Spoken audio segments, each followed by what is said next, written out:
Hello everyone, कैसे हैं आप सब लोग। उम्मीद करता हूँ आप सब लोग ठीक होंगे। तो फ्रेंड्स, इस वीडियोज़ में मैं आपको बताने वाला हूँ अपने बारे में और अपनी स्ट्रैटेजी के बारे में, किस प्रकार के मैंने सोर्स यूज़ किए, कैसे मैंने फर्स्ट अटैम्प्ट में ही बहुत सारे डिफरेंट गवर्नमेंट एग्ज़ाम क्रैक किए हैं। ठीक है, वो सब चीज़ शेयर करूँगा मैं इस वीडियोज़ में आपके साथ। ठीक है, तो वीडियोज़ में बने रहें। मेरा नाम सचिन चौहान है, मैं उत्तराखंड का रहने वाला हूँ। I am a 20 year old man. ठीक है, और मेरा जो क्वालिफ़िकेशन है वो ग्रेजुएशन है, बैचलर ऑफ आर्ट्स। ठीक है, तो ये आपको स्क्रीन पर दिख रहा होगा। मैं BIS ASO भी क्वालिफाइड कर चुका हूँ रिसेंटली एग्ज़ाम। ठीक है, और junior executive authority of India का भी एग्ज़ाम क्वालिफाई कर चुका हूँ, उसमें अभी मेरा मेडिकल है। और DSSB हाई कोर्ट, ठीक है, ये भी मैं क्रैक कर चुका हूँ JJ पोस्ट के लिए। इंडियन कोस्ट गार्ड का भी मैं क्वालिफाई कर चुका हूँ और क्रैक कर चुका हूँ फाइनल। ठीक है, तो ये भी मैंने ICG जो है ये छोड़ दिया था। ठीक है, मुझे ज्वाइन नहीं करना था इंडियन कोस्ट गार्ड। और जो रिसेंटली में जो और एग्ज़ाम है वो BIS एक ASO और BIS एक SSA, ये दोनों एग्ज़ाम में क्रैक कर चुका हूँ। ठीक है, ये आपको दिख रहा होगा इंडियन कोस्ट गार्ड का। ठीक है, और ये BIS ASO का है, असिस्टेंट सेक्शन ऑफिसर का। ठीक है, तो उसका अभी CPT बचा है, बाकी ऑलमोस्ट हो गया प्री प्लस मीन्स।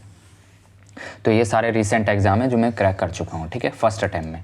ठीक, तो अब मैं आपको बता दूं कि मैंने क्या सोर्स फॉलो किया है, किस तरीके से प्रिपरेशन शुरू करी है। ठीक है, क्या ऑब्स्टिकल आए लाइफ में। बहुत सारे ऑब्स्टिकल होते हैं एक स्टूडेंट की लाइफ में, उनको प्रॉपर सोर्स का पता नहीं होता है कौन सी चीज़ कब पढ़नी है, जो मेरे साथ हुआ था। ठीक है, जो गलती मैंने की है ताकि आप वो गलती ना करें, तो मैं इस वीडियोज़ में बताऊँगा कि कौन कौन सी प्रॉब्लम से मैं फेस हुआ हूँ। ठीक है, तो मैं आप बता दूँ कि जब मैं एंटर हुआ प्रिपरेशन में ऑन द टाइम, उस टाइम मुझे कुछ समझ में नहीं था कि किस तरीके से मैंने पढ़ना है, क्या सोर्स यूज़ करना है, कौन सी बुक अच्छी है, कौन सी बुक अच्छी नहीं है। ठीक है, सब चीज़ एक जैसी लगती थी।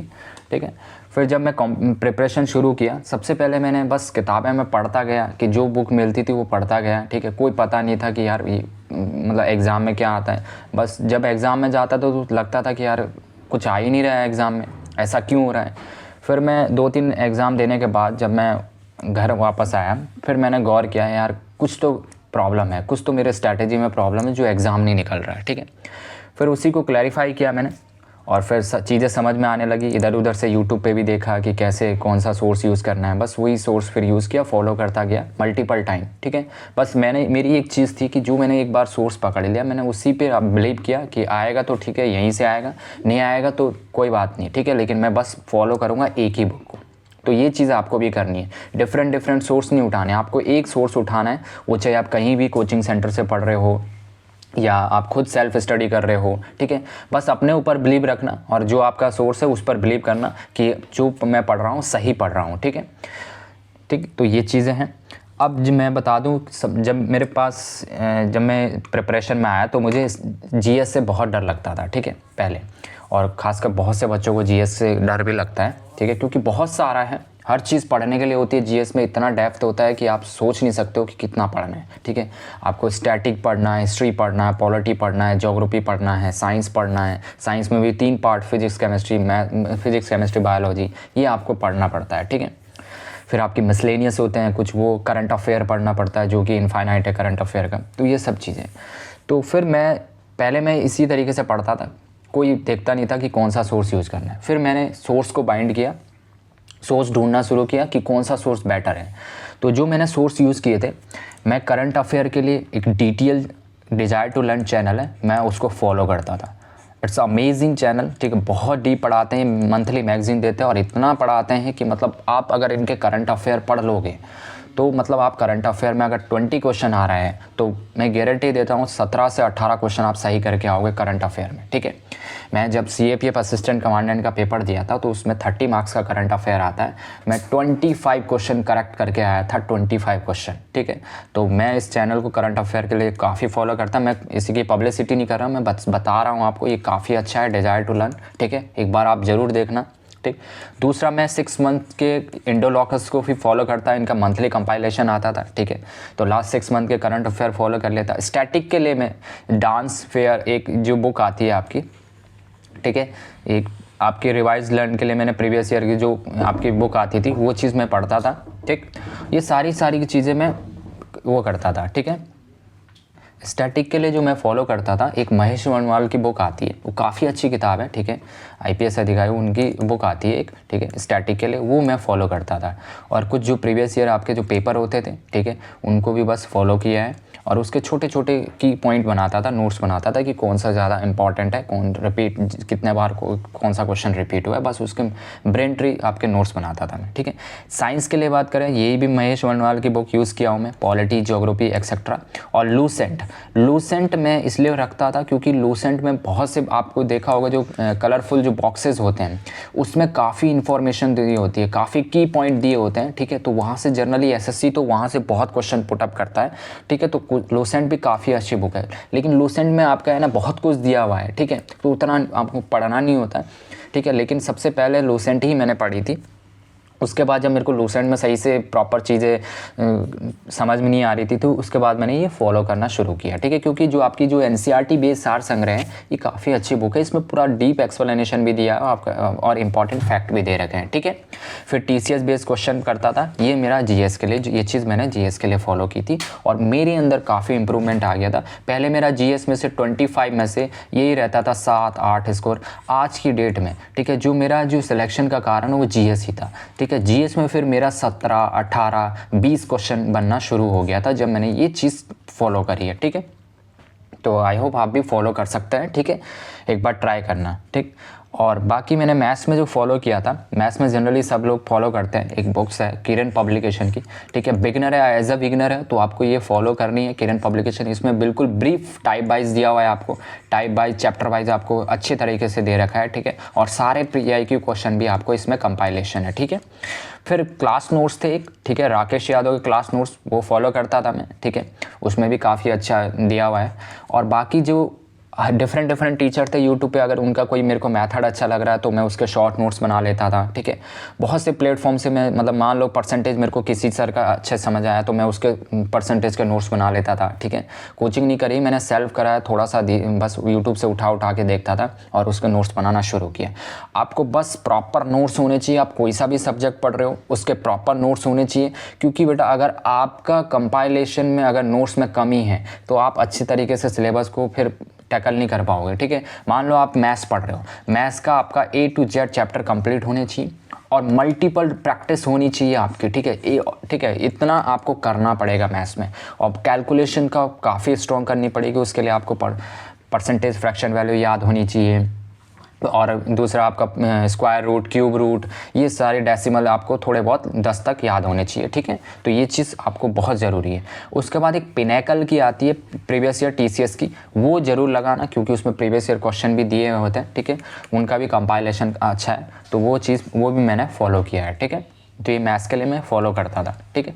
डेली का मेरा टारगेट था मैथ्स में, मेरे को 100 क्वेश्चन लगाने हैं, ठीक है, 2 घंटे के अंदर 100 क्वेश्चन लगाने हैं। 100 क्वेश्चन एक चैप्टर के नहीं, अगर मैं 5-5 क्वेश्चन, 6-6 क्वेश्चन हर एक चैप्टर का लगाता था, इससे मिक्स प्रैक्टिस हो जाती थी मेरी, ठीक है, मिक्स प्रैक्टिस हो जाती थी। तो फिर मेरा प्रैक्टिस बना रहता था कि जब भी मॉक देता था मैं, तो मेरे को आसानी रहती थी, ठीक है। और जिस क्वेश्चन में फंसता था उसका मैं बिल्कुल हाईलाइटर से मार्क कर देता था कि इस क्वेश्चन में मैं फंसा हूँ, क्यों फंसा हूँ, क्या मैंने गलती करी है, वो चीज़ मैं अपनी मिस्टेक डायरी में नोट करता था, ठीक है। ये ठीक, तो आपको इस तरीके से करना है। इंग्लिश के लिए बात करें तो इंग्लिश में आपका जनरली 3 पिलर्स होते हैं। आपका पहला ग्रामर होता है, सेकंड वोकैबुलरी होता है और तीसरा जो पार्ट होता है कॉम्प्रिहेंशन होता है, ठीक है।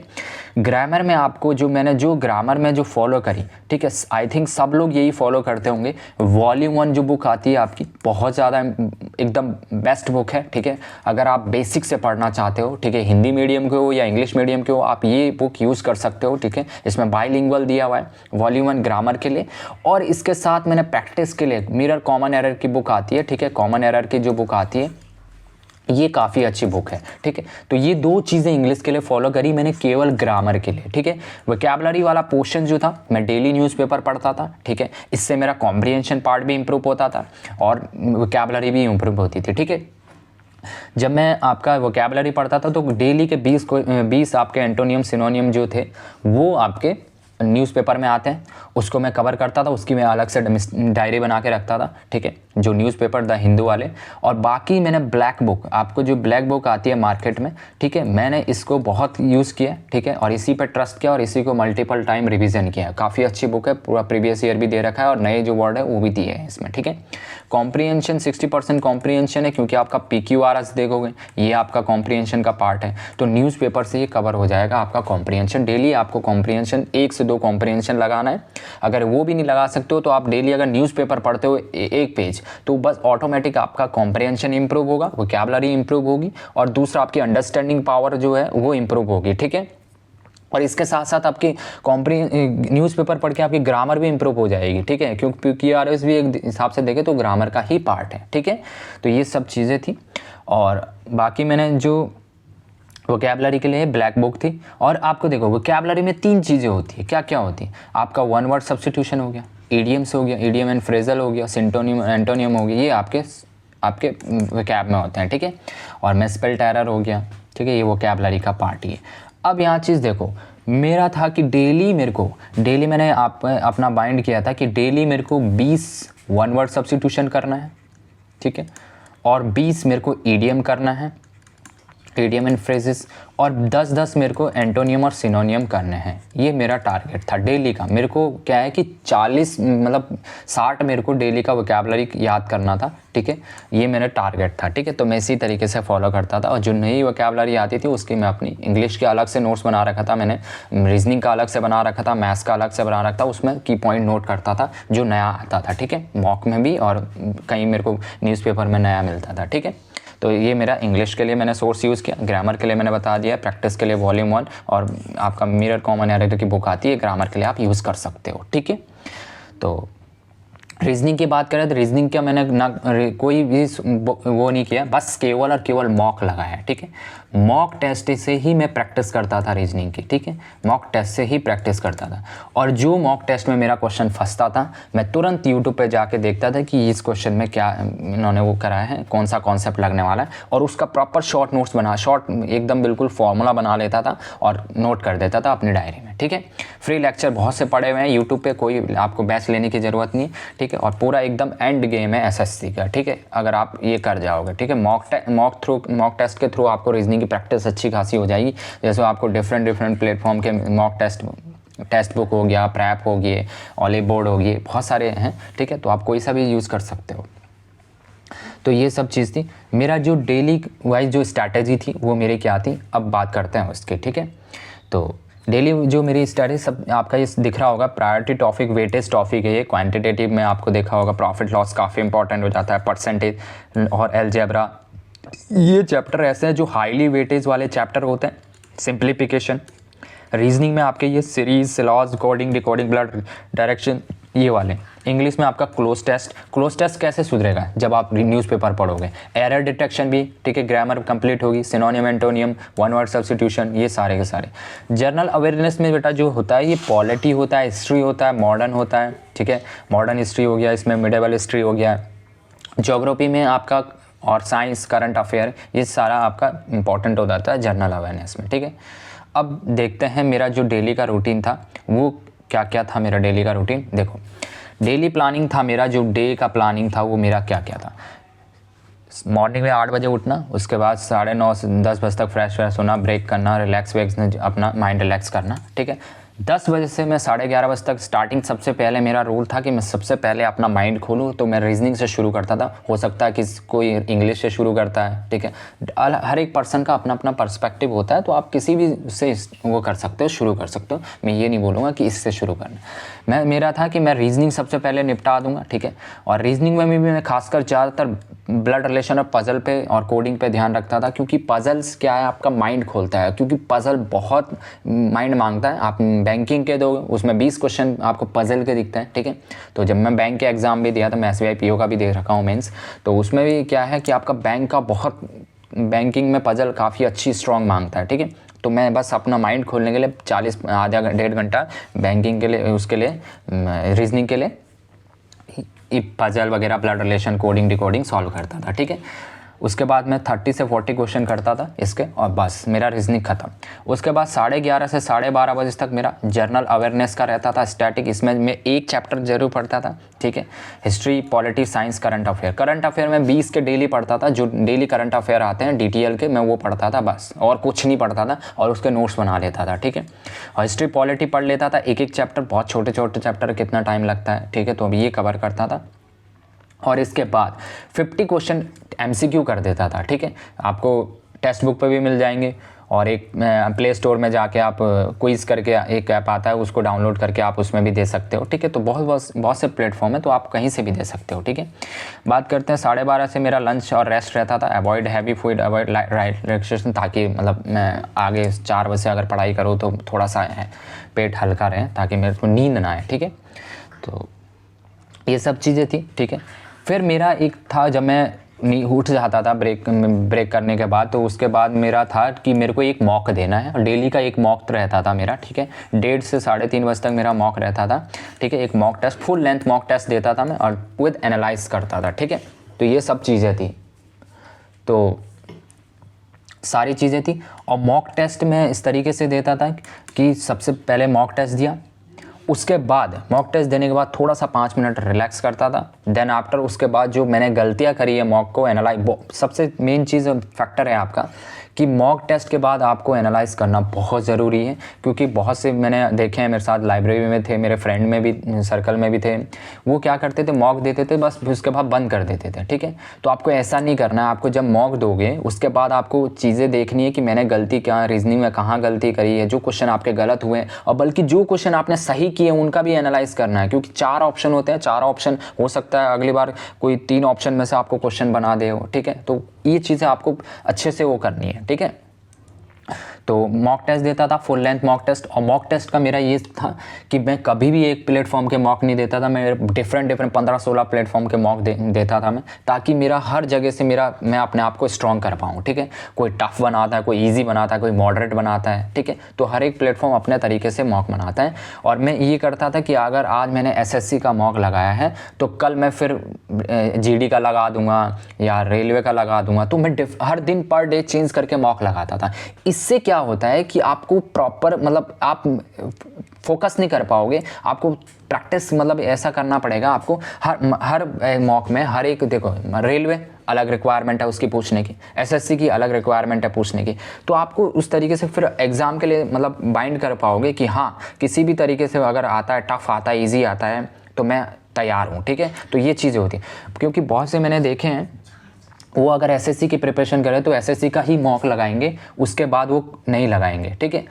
तो आपको ऐसे ये गलती नहीं करनी है, आपको SSC का भी लगाना है, रेलवे का भी लगाना है, CDS का भी लगाना है, FCAT का भी लगाना है, क्योंकि हर एक मॉक में आपको डिफरेंट क्वेश्चन मिलेंगे और लेवल भी अलग अलग दिखेगा। तो इससे आप स्ट्रॉन्ग हो जाओगे, ठीक है। आपकी पकड़ एकदम बिल्कुल मजबूत हो जाएगी किसी भी क्वेश्चन को सॉल्व करने की, ठीक है। तो इस चीज़ से ये मेरा मॉक की स्ट्रैटेजी थी, ठीक है। उसके बाद मेरा ब्रेक था।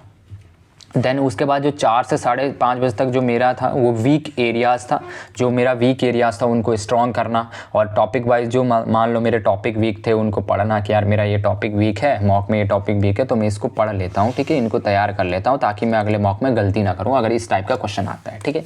एक बार क्या हुआ, मेरे मैथ्स का क्वेश्चन कर रहा था मैं, तो उसमें कंजप्शन वाला क्वेश्चन उस टाइम मेरा बहुत वीक था, तो मैं कंफ्यूज हो जाता था, प्राइस इनटू कंजप्शन कैसे। तो फिर वो 1-2 बार मैंने गलत किया, उसके बाद मैंने उसका थोड़ा सा मॉक अपने जो मिस्टेक डायरी है उसमें नोट किया, फिर 2-3 बार रिवाइज़ किया, उसके बाद मैं उस पर भी स्ट्रॉन्ग हो गया था मैं, ठीक है। तो ये सब चीज़ें आपको करनी पड़ेगी, जो आपके वीक एरिया है उसको आपको स्ट्रॉन्ग करना पड़ेगा, ठीक। देन रिवीजन, उसके बाद आपका 5:30 से 6 बजे तक आधा घंटा मैं रिवीजन करता। रिवीजन में मैं ये नहीं कि आपको बुक उठाऊँ, नहीं, रिवीजन में मेरा ये था कि मेरे को जो मैंने आपके फार्मूला पढ़े हैं और नोट्स बनाए हैं उनको बस गो थ्रू करना ऊपर से, ये नहीं कि बस रटने बैठ जाओ, नहीं, बस देखना कि यार अच्छा ये फार्मूले हैं, GA में ये है, ग्रामर्स के ये रूल है, 100 रूल्स है, ठीक है, इसको एक बार गो थ्रू कर जाओ। ये सब चीज़ें थी, ठीक है। तो ये सारी की सारी चीज़ें थी, तो ये सारी स्ट्रैटेजी थी मेरी एग्ज़ाम क्रैक करने की, ठीक है। तो आई होप आप सबको अच्छी लगी होगी, ठीक है। और तो मिलते हैं नेक्स्ट वीडियोज़ में। और आप सबको बता दूँ हमारा जो बैच है वो 1 मार्च से शुरू होने वाला है, GS का बैच, ठीक है, इस YouTube चैनल पर, चेकमेट क्लासेस पर। तो प्लीज़ आप सब लोग ज्वाइन हो सकते हैं, फ्री ऑफ कॉस्ट बैच होगा यूट्यूब चैनल पर जीएस का। मैथ्स की हमारी क्लासेस चली रही है बाय साइड। तो ये सब चीज़ें थी, ठीक है। तो मिलते हैं 1 मार्च को। जय हिंद।